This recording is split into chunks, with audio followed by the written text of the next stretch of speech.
40,000 तो पूरी आई और लगभग दोपहर का समय था। हम लोग एक नातेवाई के यहाँ, रिश्तेदार के यहाँ जा रहे थे, तो मुझे जोर से हंसी आई और मैंने एक ही सेंटेंस बोला कि सवेरे से कोई और नहीं मिला था। समझ रहे हैं ना? हाँ, because that time I had a information about this industry.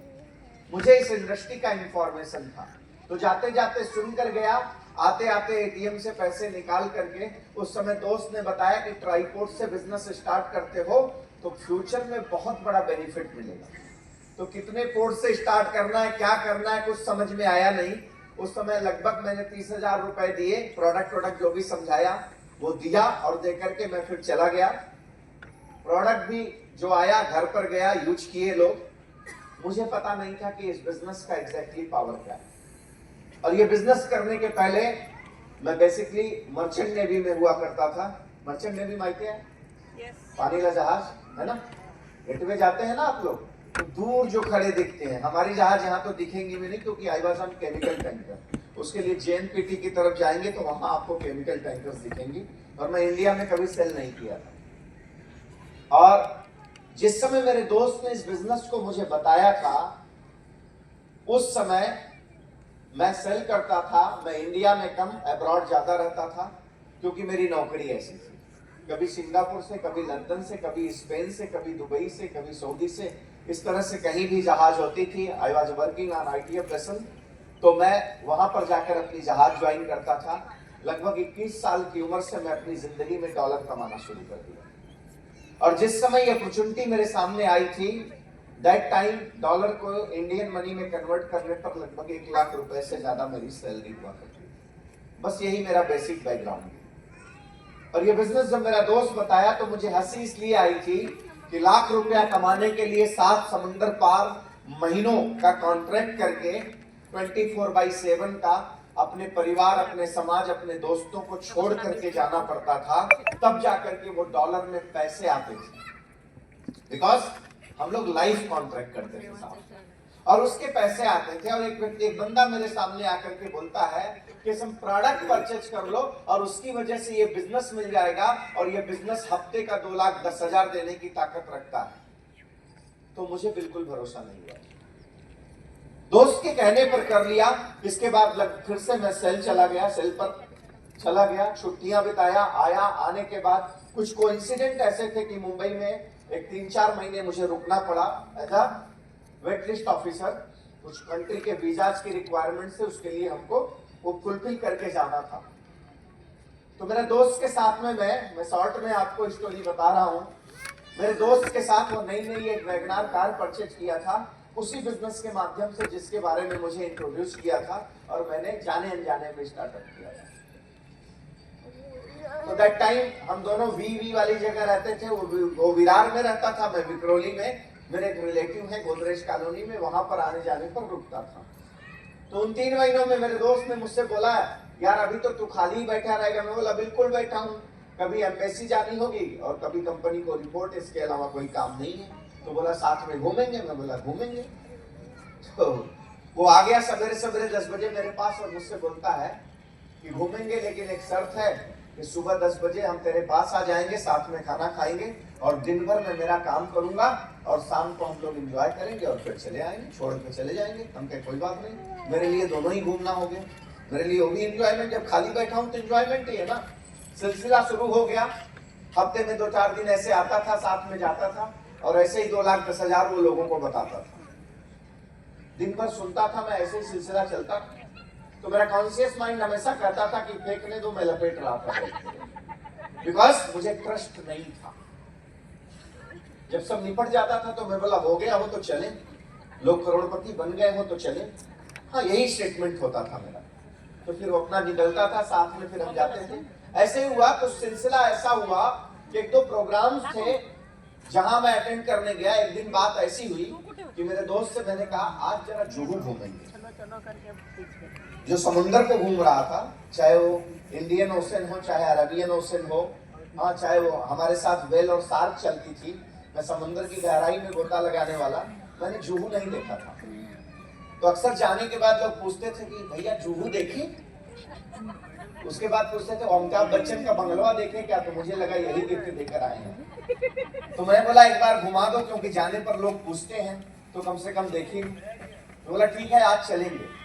तो पूरा दिन घुमाता रहा, जुहू नहीं बाकी जगह पर, और शाम को लगभग 7 बजे एक जगह पर पहुंचा, और ये जितना बड़ा गेट है इसका डबल गेट रहा होगा, और वहां से एंट्री कर रहा है, और जाने के लिए पूरा भीड़ था, जगह नहीं था।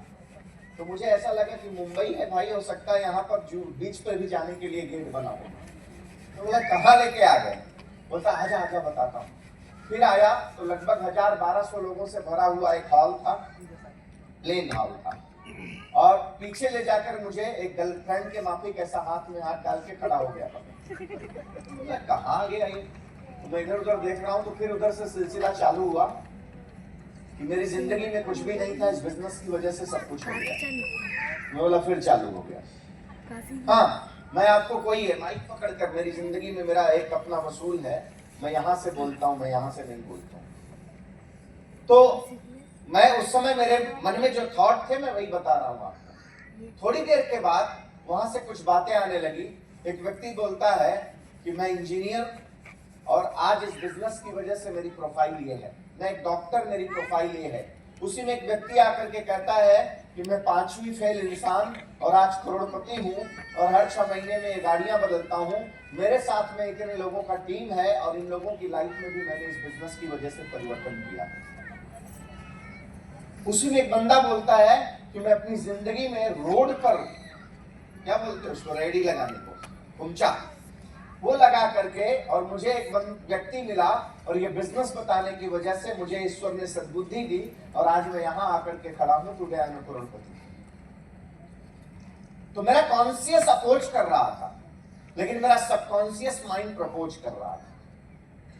मैं धीरे धीरे शांत होता चला गया, और मेरे मन में एक विचार आना शुरू हुआ कि आखिर इस बिजनेस के अंदर ऐसा क्या है कि people are different, qualification are different. Somebody very literate and somebody very highly educated, somebody very smart and somebody like a simple normal man. But कोई भी इस स्टेज पर आकर के, प्लेटफॉर्म आकर के, आखिर है क्या ऐसी बात कि डिफरेंट बैकग्राउंड का भी बंदा आज एक प्लेटफॉर्म को एक साथ शेयर कर रहा है? वो मेरा मस्तिष्क में वो जाने लगा, मेरा दिमाग ये सोचने के लिए मजबूर हो गया। ठीक है, प्रोग्राम खत्म हुआ एज यूजुअल, क्योंकि वो बिजनेस बताया जिसने था, मुझे जो स्पॉन्सर किया था लोगों के लिए, और भी उसके लोग, टीम थी, लोगों से मिल रहे थे सर सर करके। मेरे लिए वो दोस्त था मेरा, और मेरे दोस्त की हालत खराब थी उस समय जब प्रोग्राम खत्म हुआ, क्योंकि लगभग 10 से ज्यादा बज चुका था, और मैं चुपचाप साइलेंट मोड में खड़ा था, बोल नहीं रहा था कुछ। उसको लगा कि अब निकलने के बाद आज बहुत गाली पड़ेगी, तो मैं शांति से गया। बाद में आया, थोड़ी देर लोगों से मिलजुल के, फिर बोलता है कि चले, तो डर के बोला चले। तो फिर हम लोग रात को लगभग 11:30-12 बजे जुहू चौपाटी पहुंचे। पहली बार जुहू चौपाटी का दर्शन। अब रात को 12 बजे कौन मिलेगा, समझ ही रहे हैं, ज्यादा अनऑथराइज्ड लोग दिखाई देते हैं, वहाँ ऑथराइज्ड तो फैमिली चली जाती है। ठीक है, हमने वहाँ पे वो क्या है, वो क्या बोलते हैं, वो आइस वाला जो मिलता है, हाँ काला, वो खट्टा वाला गोला, तो वो पहला अनुभव है, याद है, मेमोरी में है। तो वो गोला लिया, और थोड़ी देर वो गोला को चूसते उसते, इसके बाद मैं कुछ बोल नहीं रहा हूँ, और ये बोलता जा रहा है यार मीटिंग में थोड़ा लेट हो जाता है, ये मैं कुछ नहीं बोल रहा हूँ, मैं नॉर्मल हूँ। इसको लग रहा है कि आज ये नहीं बोल रहा है, मतलब ज्यादा फटेगा बात। उस समय ज्यादा फॉरेन में जाता था, तो 2-4 अंग्रेजी गालियां आती थी, थोड़ा बहुत दे देता था तो उसको लगा ऐसा ही कुछ होने वाला है। लेकिन उस दिन कुछ नहीं हुआ, सब उल्टा हुआ। और मैं उस रात गया, और सवेरे सवेरे मैंने मेरे दोस्त को कॉल किया, और मैं बोला एक काम कर, तू जल्दी से चला, मुझे इस बिजनेस को समझना है। क्या बोला? मुझे इस बिजनेस को समझना है। और कौन बोल रहा है? जो 1.5 साल पहले ट्राइपोर्ट से इस बिजनेस को स्टार्ट कर चुका है, वो बंदा बोल रहा है कि मुझे इस बिजनेस को समझना है। इसीलिए मैं हमेशा कहता हूं, इस बिजनेस में आपके आ जाने से आप कामयाब नहीं होंगे, लेकिन जिस दिन ये बिजनेस आपके अंदर आ गया, उस दिन आपकी कामयाबी को कायनात भी देखने ये ताकत है। तो 1.5 साल पहले मैं इंफॉर्मेटिव जोन से इस बिजनेस में आया था, सिर्फ दोस्त नाराज नहीं हो इसके लिए आया था, लेकिन जो प्रोसेस मेरे साथ हुआ, उस प्रोसेस की वजह से इस बिजनेस को मैंने समझा, इस बिजनेस को मैंने जाना। इस दुनिया में सबसे बड़ी समस्या यही हमारी और आपकी है कि हम अपनी इंफॉर्मेशन को ही नॉलेज समझ बैठते हैं। हमको लगता है कि हम सब कुछ जानते हैं, जबकि हम कुछ भी नहीं जानते। हम सिर्फ इंफॉर्मेशन को अपने नॉलेज समझ बैठते हैं। भाई साहब, आपका नाम क्या है? हाँ, क्या नाम है? हाँ? राकेश कांबले। कुठे रहता?